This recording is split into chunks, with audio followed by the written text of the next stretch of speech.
اور بلاول بھٹو زرداری صاحب کا کیا مکالمہ ہوا آرمی چیف سے وہ بھی ہم آپ کو بتاتے ہیں۔ اس کے بعد آگے چلیں، بلاول بھٹو زرداری صاحب اکیلے نہیں تھے، ان کے ساتھ جناب شیری رحمان صاحبہ بھی تھیں۔ شیری رحمان صاحب پاکستان پیپلز پارٹی سے ان کا تعلق ہے، وہ بھی موجود تھی وہاں پہ۔ اور اس کے بعد مزید کون تھا؟ مزید آگے چلتے ہیں نا، مولانا فضل الرحمان صاحب جو کہ لتاڑ رہے تھے اور پتہ نہیں کیا کیا الزامات عائد کر رہے تھے اور ملٹری لیڈرشپ کو شجر ممنوع قرار دے رہے تھے اور ان سے بات کرنے کو حرام سمجھ رہے تھے۔ اس میٹنگ میں مولانا فضل الرحمان صاحب کے صاحبزادے مولانا اسد الرحمان صاحب بھی موجود تھے۔ ان کا آرمی چیف سے کیا مکالمہ ہوا یہ بھی ہم آپ کو بتاتے ہیں۔ اس کے بعد جناب آگے بڑھتے ہیں، عوامی نیشنل پارٹی کے امیر حیدر خان ہوتی خود موجود تھے، بنفس نفیس موجود تھے۔ اس کے بعد آگے چلیں جناب، شیخ رشید صاحب، سراج الحق صاحب امیر جماعت اسلامی موجود تھے۔ پھر آ گئے طارق بشیر چیمہ صاحب پاکستان مسلم لیگ کاف کی نمائندگی کر رہے تھے۔ فروغ نسیم صاحب وفاقی وزیر قانون بھی ہیں، MQM کے رہنما بھی ہیں، وہ بھی موجود تھے۔ شاہ محمود قریشی صاحب وزیر خارجہ، صادق سنجرانی صاحب چیئرمین سینٹ، اسد کیسر صاحب اسپیکر قومی اسمبلی، شاہ زین بگٹی صاحب جمہوری وطن پارٹی اور خالد مقصی صاحب، علی امین گنڈا پور وفاقی وزیر امور کشمیر شمالی علاقہ جات یعنی کہ گلگت بلتستان، یہ بھی موجود تھے۔ اور وزیر اعظم آزاد جموں اینڈ کشمیر راجہ فاروق حیدر صاحب موجود تھے اور متحدہ قومی موومنٹ پاکستان کے سربراہ خالد مقبول صدیقی صاحب بھی اس میں موجود تھے۔ اب یہ سب کے سب لوگ موجود ہیں، باقی تو خیر کچھ نہیں، وہ تو ان کا تو نیریٹو وہ نہیں ہے، لیکن پیپلز پارٹی JUI اور مسلم لیگ نواز کا نیریٹو تو ہمارے سامنے آ چکا ہے۔ تو جناب کیا ہوا؟ اب یہ میٹنگ تھی صرف اور صرف 1 پوائنٹ ایجنڈے پہ، اور وہ تھی گلگت بلتستان اور آزاد جموں و کشمیر سے متعلق جو دشمن ملک ہے اور جو دشمن قوتیں ہیں پاکستان کی، وہ کیا اسٹریٹجی بنا رہی ہیں اور وہ کیا پلان کر رہی ہیں پاکستان کو ڈسٹیبل کرنے کے لیے، اور خاص طور پہ گلگت بلتستان اور آزاد جموں و کشمیر میں۔ اس پہ بریفنگ دی گئی۔ Army chief general Qamar Javed Bajwa موجود تھے، DGI SPR موجود تھے، DG ISI لیفٹیننٹ جنرل فیض حمید موجود تھے، اور اس میں ساری سیکورٹی کی سچویشن بتائی گئی اور اس میں بتایا گیا کہ دشمن قوتیں گلگت بلتستان میں کیا کھیل کھیلنا چاہتی ہیں، اور انڈیا اپنے علاقے میں جو مقبوضہ کشمیر ہے اس میں 370 ختم کر چکا ہے، 35 ختم کر چکا ہے، اور وہ مقبوضہ کشمیر کو جبری طور پہ اپنا حصہ بنانا چاہتا ہے اور وہاں کی ڈیموگرافی چینج کر رہا ہے، وہاں پہ ڈومیسائل دے رہا ہے، وہاں پہ کشمیریوں کا قتل عام کر رہا ہے۔ کچھ انٹیلیجنس انفارمیشن تھیں وہ شیئر کی گئیں، اور گلگت بلتستان سے کچھ نیٹ ورک پکڑے گئے، دہشت گرد پکڑے گئے، نیٹ ورکس پکڑے گئے، پورا نیٹ ورک پکڑا گیا، کچھ لوگ گرفتار ہوئے جو کہ انڈیا کے ساتھ اور دشمن ملک دشمن قوتوں کے ساتھ کام کر رہے تھے مل کے، اور یہاں پہ انریسٹ پیدا کرنا چاہ رہے تھے، علیحدگی کی تحریکیں چلانا چاہتے ہیں اور انسرجنسیز شروع کروا رہے ہیں۔ یہ ساری چیزیں بتائی گئیں، اور ملٹری لیڈرشپ نے یہ کہا کہ سول قیادت کی ذمہ داری ہے کہ جناب اس ساری سچویشن کو دیکھیں، اور گلگت بلتستان کا ایک دیرینہ مطالبہ ہے، آپ اس بارے میں اہم ترین قانون سازی کریں، اور گلگت بلتستان کے لوگ صوبے کا مطالبہ کر رہے ہیں، ان کو صوبے کا درجہ دیں، اور انتخابات آ رہے ہیں تو اس پہ آپ سب لوگ ایک ہو جائیں اور لیجسلیشن کریں، قانون سازی کریں، یہ کہا گیا۔ اور اس پہ انہوں نے سوال کیا گیا کہ جناب وزیر اعظم عمران خان کیوں نہیں ہیں؟ تو آرمی چیف نے کہا کہ آپ ان کو، بلکہ شاہ محمود قریشی صاحب نے کہا کہ انہوں نے کہا کہ جی آپ لوگ مانتے نہیں ہیں وزیر اعظم کو، عمران خان کو مانتے نہیں ہیں، اس لیے وہ نہیں ہیں، اگر وہ بھی ضرور ہوتے آپ ان کو تقریر ہی نہیں کرنے دیتے۔ تو army chief general Qamar Javed Bajwa نے یہ کہا کہ ہماری ذمہ داری ہے بطور سیکورٹی ایجنسی کے کہ ہم آپ کو ساری صورتحال بتائیں۔ انہوں نے کہا کہ ہم آپ کے ماتحت ادارہ ہے ہمارا فوج کا، میں نے نواز شریف صاحب کو بھی سلوٹ کیا، میں نے شاہد خاقان عباسی صاحب کو بھی سیلوٹ کیا، میں نے عمران خان صاحب کو بھی سیلوٹ کیا. جو بھی پرائم منسٹر آئے گا، جو بھی حکومت آئے گی، ہم اس کے ماتحت ہیں. اس لیے آپ ہمیں دوش نہ دیں اور اپنے سیاست کے معاملات ہیں خود ہی حل کریں، خود ہی طے کریں. پھر بلاول بھٹو سے شروع کرتے ہیں. بلاول بھٹو نے یہ کہا جناب اس میٹنگ میں کہ جناب گلگت بلتستان میں ہمیں شفاف الیکشن چاہیے.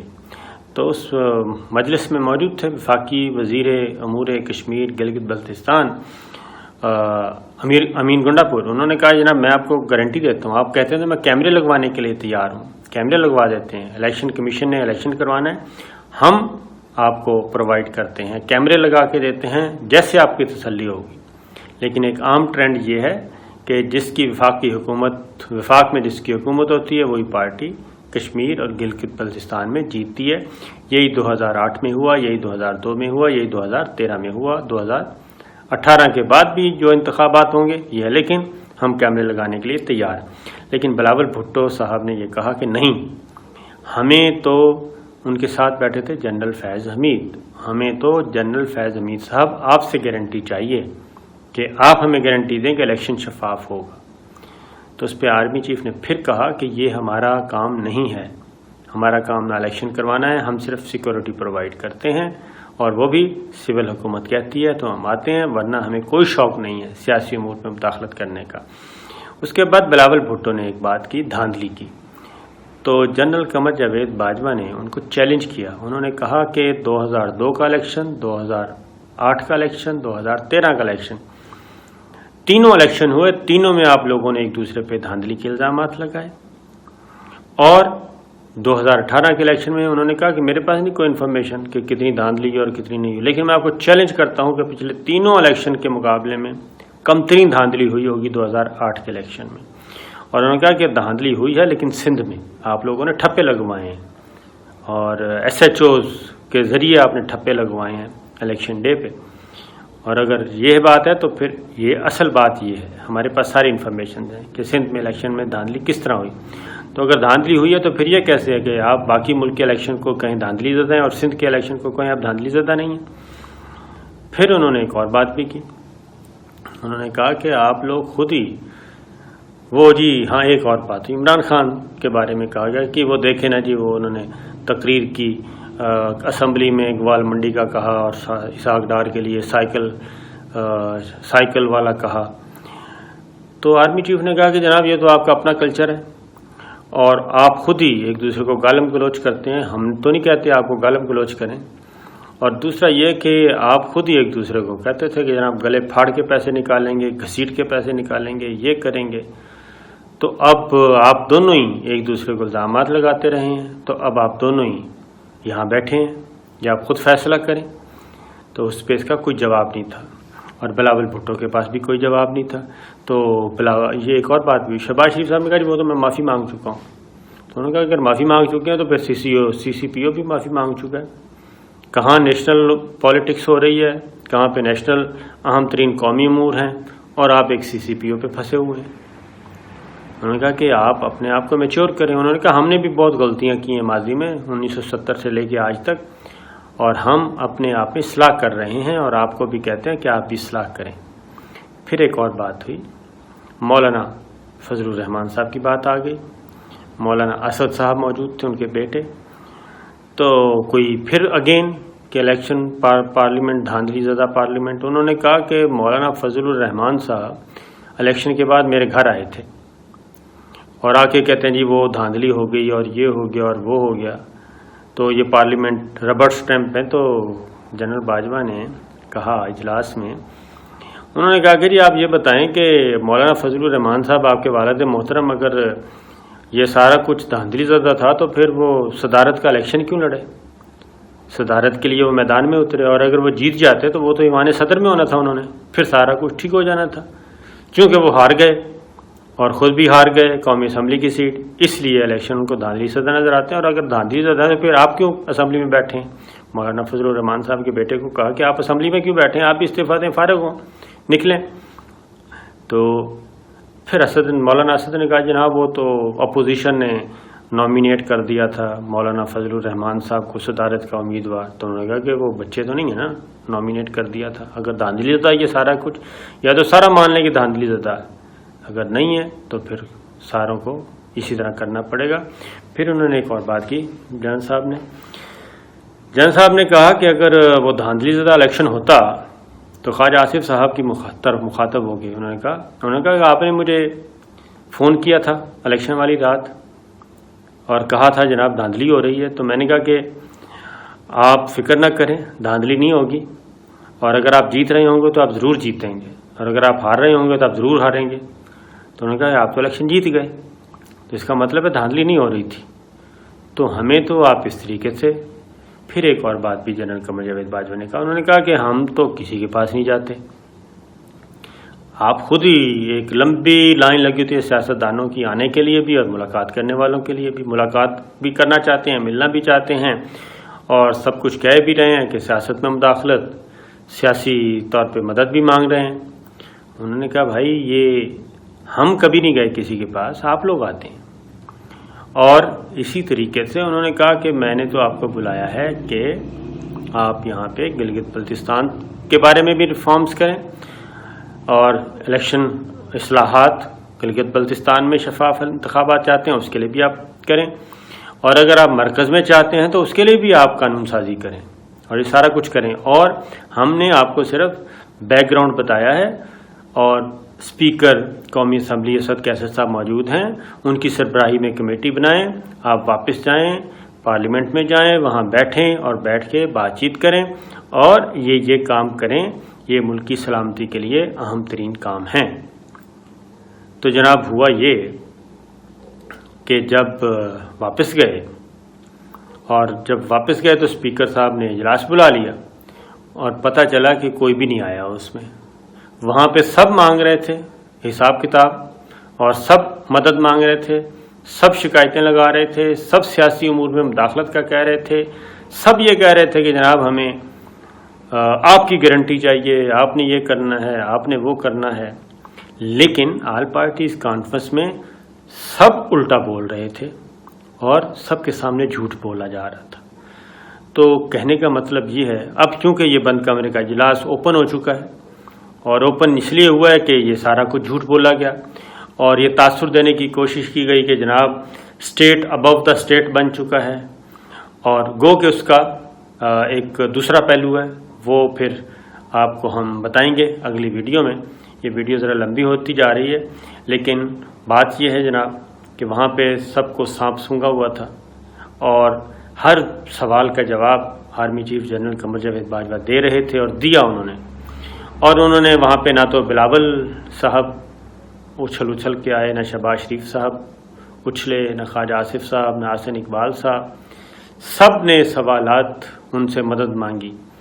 اور تو جناب یہ بات یہ ہے کہ یہ صرف سیاستدان ہی نہیں بلکہ ہمارے جو میڈیا پرسنز ہیں وہ بھی ہر وقت اس امید میں اور اس خواہش میں اور اس کوشش میں رہتے ہیں کہ جناب بس ہم پہ نظر کرم ہو جائے اور ہمیں بلا لیا جائے اور ہمیں ملاقات کا شرف بخشا جائے، لیکن باہر نکل کے وہ افواج پاکستان کو، ملٹری لیڈرشپ کو، ملٹری اسٹیبلشمنٹ کو ایسے بیان کرتے ہیں جیسے کہ ان سے ملنا حرام ہے خدا نہ خواستہ۔ تو یہ ساری چیزیں ہیں جناب۔ تو یہ تھا بند کمرے کا حال، میں نے کہا آپ کو بتا دوں، باقی انشاءاللہ اگلی ویڈیو میں آپ کو کچھ اور گفتگو بتائیں گے کہ آخر یہ ماجرا کیا ہے۔